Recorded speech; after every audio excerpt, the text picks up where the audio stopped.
Hello, and welcome back to HunterTuned. Today we are working on an EG Civic. You guys know this one's been sitting in the corner of the shop for a little while, and for some complicated reasons. So this car came in because he wanted to get a Walbro 450 installed and just kind of go over some of the bugs that was in the car. We put an oil pressure gauge in it and a boost gauge, and then the Wally 450 in the tank. And when we started messing with the car and I started tuning on it, the car would like cut out, and we would lose map sensor signal, we would lose distributor sync, we would lose a lot of stuff electrically. So what I ended up doing is I ended up finding a chassis harness. My buddy Carlos works at a junkyard local here, and he ended up getting a chassis harness for me. So we ended up swapping out the whole chassis harness on this car because on the EG chassis, the ECU plugs are part of the chassis harness. So this is the old chassis harness that was on the car. So obviously we have everything from like the fuse box out to the engine bay, the main relay, all the stuff that plugs into the fuse panel down there, and then we have two plugs that go out to the engine bay for the headlight harness and the engine harness. And then it comes around and we have our ECU plugs. Then we come down here, we have the external or the engine bay fuse box wiring there, engine harness wiring. This harness actually had map sensor integrated into the chassis harness, and then we have, you know, the headlights out that way. So this is the old chassis harness that was in the car, and this is why I replaced it. So this is the wiring that was going on with the ECU plug side of things, and there's butt connectors, multiple, like probably a dozen butt connectors in here. And then there's also a bunch of pins that popped out, and the wiring is just really scary on this side of things. So, and then I was looking inside the plugs themselves because, you know, any wire is fixable, honestly, with some solder and some heat shrink. But even on the ECU plug side of things, the pins that were inside of the plug were just like really wallowed out, and it was just best to replace the whole harness. So that's what I did. It's kind of a pain in the ass, but I mean, I really kind of want to go the extra mile to get this thing running for this guy because nobody else will touch it. So that's what HunterTuned is here, I guess, for. We get stuff running that nobody else can. But, so anyways, we got the chassis harness all ran. He needs a new fuse box as well because this thing is really glitchy. The power going into the fuse panel is like really kind of hesitant, I would say. So like you have to like wiggle this thing around and then you have power inside the car. And I was going through a bunch of wiring on the chassis harness because this chassis harness came from an automatic car, automatic EG, like an EX model, so it had VTEC already into the ECU, so that was nice. But we did not get the fuse panel with the harness, so I may actually get a new one from the junkyard for him because this one is just kind of, you know, you can tell it just got wet and you know, it's kind of rusty, so might be replacing the fuse panel there. The rest of the wiring that went inside the car was a little bit tricky because we weren't getting power and stuff, so I was like chasing my tail for a little while, trying to figure out what was going on, why we weren't getting power to the cluster and to the gauges, and it was all in that fuse panel, so that was really kind of scary. Or not scary, but just kind of a headache. So anyways, we got the new harness into the car. It's kind of janky right now because nothing's tucked up. I'm just testing all this stuff right now, and we're going to end up tying all this wiring away out of the way. This is just a race car, so it doesn't have a dash or anything like that. It just has the fuse panel in here. We have the main relay, then basic wiring, ignition, and yeah. So one thing that I did do to convert this automatic chassis harness to run in this car is this center piece of the chassis harness right here actually has a plug that plugs into like the automatic shifter, and you have to take these two wires right here, the black and white and black and red, and you have to tie them together, which will fool the ignition to know or to think it's in park or whatever, so it can start, because this setup doesn't actually have a clutch switch because it's an automatic, so you have to tell it to turn on this way. But as you guys can see, the ECU wiring is much better. This is bone stock. It was never molested. So this ECU wiring is what we were after. This car doesn't utilize literally any of this stuff, but you know, it's a package deal if you're not building like a standalone harness, which I would like to get into someday, because the purple race car that I have, I would like to do something similar to this car. I would like to build a custom dash and just have like a standalone engine harness, kind of like I do on the Mustang, and then wire my headlights to a switch and taillights to a switch. It just keeps everything simple, and I think I would like to do that to the purple Civic that I have. So learning a little bit as I go with this thing. Like I said, we got everything wired up, and we went to go fire this thing up and ended up having some more issues. So like I said, the car was like giving me a bunch of weird issues, and then it like completely would stop running, and when it was running, it would run really weird. It would run really rough. It would have barely any throttle response down low, and then up top it would kind of clean out with a good tune. So, or I should say like with good air fuel ratio, and the tune was good. So it wasn't anything to do with that. It was definitely a mechanical issue. So I verified the timing on this thing like 10 different times, but I failed to check the bottom side crank pulley, because I did verify it at some point like a couple months ago when this car came in initially, and it was fine. So this setup, I took the cams out of it, I had the rockers out, I had everything out of this thing, because I was just like, man, why is this thing not running? It's acting like it's got weak spark and all this stuff, and realistically it just sounded like it was out of time. So I just dug into it some more. And when you line up the marks here with the adjustable cam gears with the adjustment arrow up, and then these lined up level with the head, the crank pulley was lined right up with the oil pump. So I was like, okay, the timing is on, but it was still acting like it was off time. So what I discovered was the crank pulley inside, so I took the bolt off. So I got the bolt out of the crank pulley there. And then I also took out, or I found that there was no Woodruff key inside the crank pulley. So this thing literally can just spin freely inside of here and give me a false timing reading. So that was why, because it's still off time, but it appeared to be on via the crank pulley. But like I said, I didn't actually pull the bolt out because I did verify it the last time it came in, and I didn't think anything of it. So always just double check your timing, guys. I'm just going to keep preaching it and preaching it and preaching it. So anyways, we're going to get this thing thrown back together with a Woodruff key and get the timing set where it actually needs to be, and then we're going to clean up some of the wiring and get it fired up finally. Alrighty guys, I'm going to show you guys quick how I time a B series, and it makes it way easier. You know, it just works really good when I do it this way, so I'm going to show you. So anyways, we want to make sure that our crank is lined up with the oil pump. So we did verify that the single dash on the crank pulley, or the single dash on the crank gear, which I did verify that they are lined up, they are the same. So that needs to line up with the oil pump. So I lined that up straight, and then I loosened the tensioner up, pulled the belt off, and then I lined the cam gears up. So this thing was off like 2.5 teeth before. So what I do is I take the intake cam and I set that to flat with the head. So when we see you can see the marks right now are perfectly lined up, and that's what we want to see when everything is done. But when we are sliding the belt onto the cam gears, I always like to take the exhaust cam, this one here, and I like to put it about 1/2 tooth off when I slide the belt on. So I'll show you that quick. So I'll take this cam gear on the exhaust side and I'll bump it like that. So now when we slide the belt on, this cam gear will actually walk level, because I always like to take all the tension from the exhaust side onto the belt first. So if we take the belt and we pull up on it as hard as we can, it will actually, it's really hard to do this one-handed. Hopefully you guys can see if I leave the camera sit here. Hopefully you can still see. So when I put the belt on, I'm going to pull up with both hands, and I'm going to pull up as hard as I can on my left hand, and I'm going to get the exhaust cam lined up first, like this, and then when I pull to hook up the belt onto the intake cam, watch what the exhaust cam will do.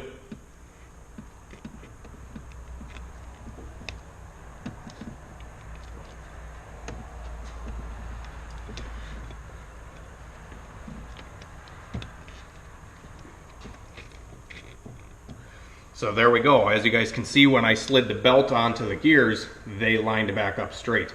If you have them straight like this, it's just a little bit more tricky to get them to line up perfectly. And I see this literally on almost every single car that comes in for tuning. So I just like to, put out a little PSA. So now we're going to rotate the motor. So all the slack on the timing belt is going to be on the intake side. So I'm going to roll the car over. It's in 5th gear right now. And there we go. So all the slack, we have the exhaust side of the belt right now is tight. The belt is tight, and then we have all the slack on the intake side. So that means we can properly tension it with the tensioner down here. It's a 14 millimeter. So I'm gonna get it tensioned up. Sometimes I like to pull up on the spring on the tensioner. I like to pull up on it with like a needle nose pliers.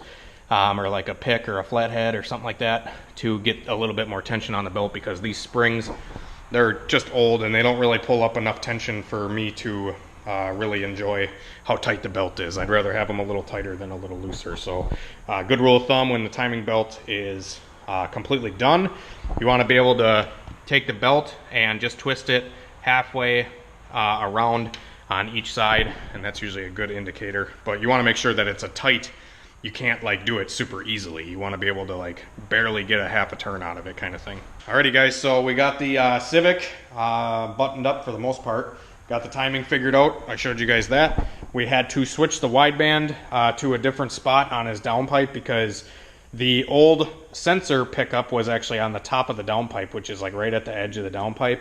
And I don't know about you guys, but if you ever watch like Cletus's videos or anything like that, when they use the dyno's wideband, it's kind of the same scenario that is with this, where it's at the end of the exhaust travel.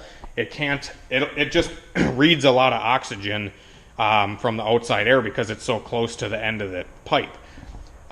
This method at the end of the pipe or whatever works for tuning, and that's why like on the dyno jets and stuff like that, they can run tailpipe sniffers on the exhaust.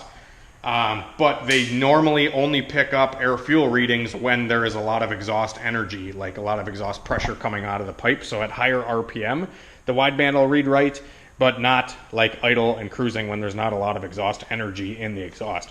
If that makes sense, guys. And because if you trapped the O2 sensor way in the exhaust where it didn't have a lot of exposure to outside air, where it can actually get outside air to the sensor, which this location still can get a little bit, but it's best to have it downstream the exhaust as far as you can, so you don't get that issue. So if you want to tune your idle and cruising and stuff right. But like I said, Cletus's videos and stuff like that, if you ever watch them just cruising on the dyno, the wideband is pegged on the dyno. It's like 18.0 constantly when they're just driving it. And then when they mat it, the wideband starts to read, because there's exhaust energy in the pipe that can actually flow past the sensor, and it doesn't allow the outside air to come in as easily. Hopefully that makes sense. So anyways, we got distributor buttoned up, map sensor stuff's all good now. We had a fuel leak at the rail. We had to replace one of the washers on the fuel rail there. Got the timing sorted out. This car doesn't really have any lights or anything like that, so we have the headlight harnesses and stuff just kind of zip tied out of the way. And yeah, we got this side done. Timing is on.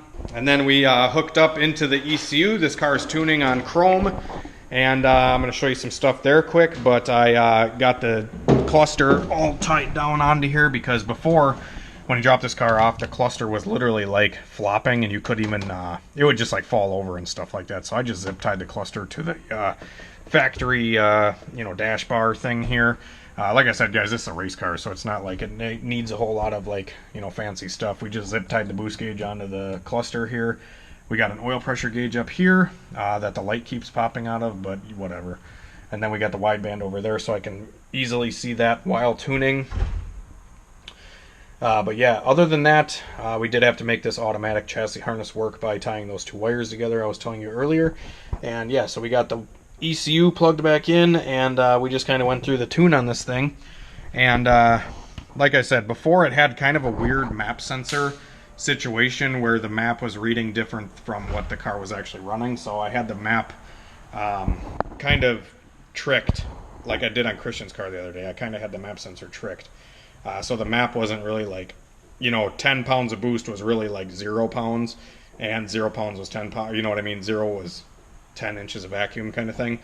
Just because the map sensor was like super skewed on the tune, and Chrome is like really picky with map sensor stuff, I've noticed. Chrome has a lot of bugs and a lot of, you know, shit that fucking goes wrong all the time. There's always glitches and little bugs that you have to work around.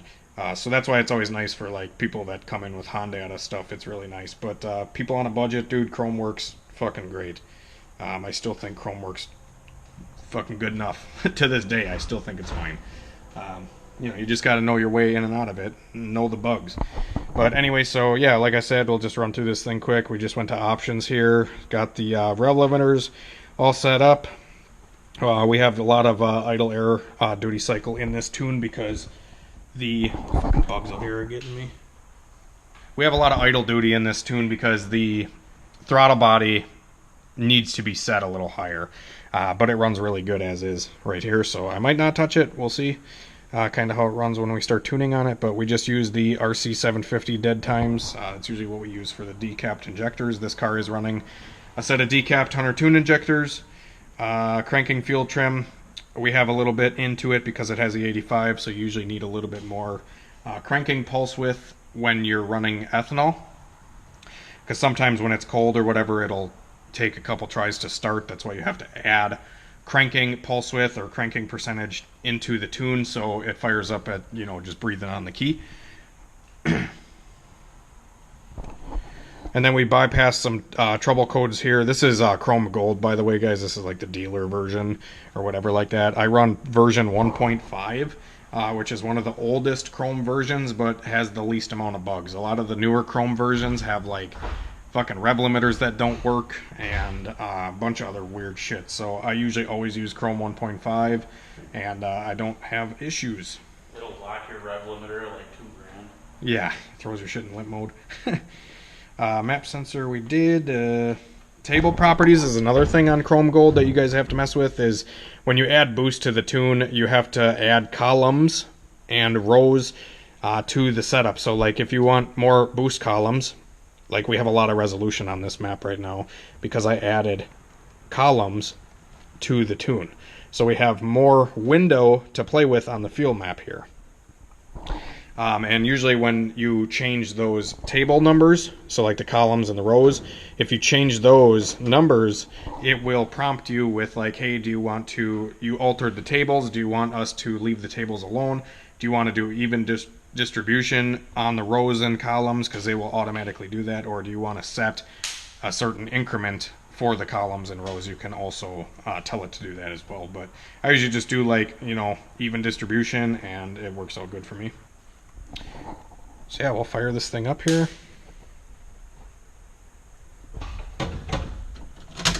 It runs so good now after we fixed everything.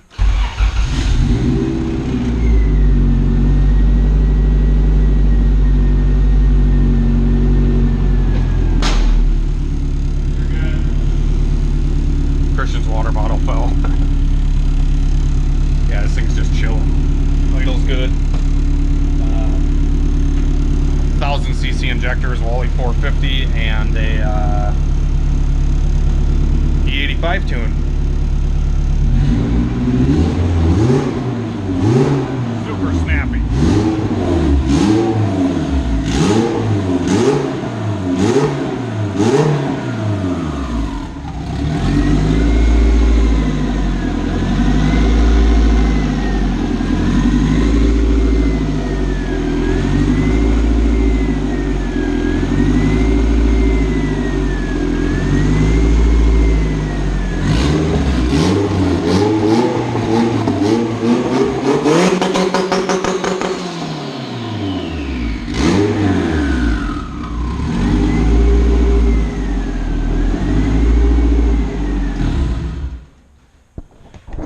Yeah, this motor's got really good oil pressure.